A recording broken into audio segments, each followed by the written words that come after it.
В Катаре в четверг распахнул двери первый стадион, построенный к чемпионату мира по футболу 2022 года. Арена Аль-Джануб рассчитана на 40 тысяч мест. Здание спроектировала уже ушедшая из жизни Заха Хадид. По задумке архитектора, крыша сооружения напоминает парус традиционной для арабских стран лодки Дау.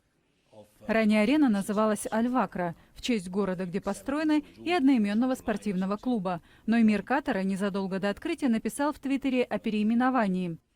Аль-Джануб – одна из 7 площадок, возведенных с нуля для Кубка мира. 8-й стадион был построен еще в 70-х годах прошлого века. 2 года назад его полностью отремонтировали. Открытие новой арены состоялось в преддверии ежегодного конгресса ФИФА. Он пройдет в Париже 5 июня. Международной федерации футбола предстоит решить, стоит ли расширить состав участников следующего чемпионата мира с 32 до 48 команд. Но Катар – небольшая страна и, по оценкам экспертов, в таком случае окажется не в силах принять все матчи. В результате у следующего мундиаля может появиться еще один хозяин, например, какой-то из соседних государств. Правда, с некоторыми из них у Дохи существуют давние конфликты.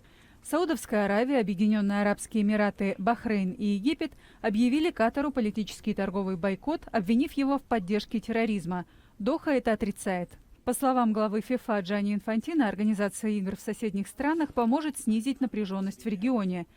Катар – первое государство арабского мира, которое выиграло право на проведение мирового турнира.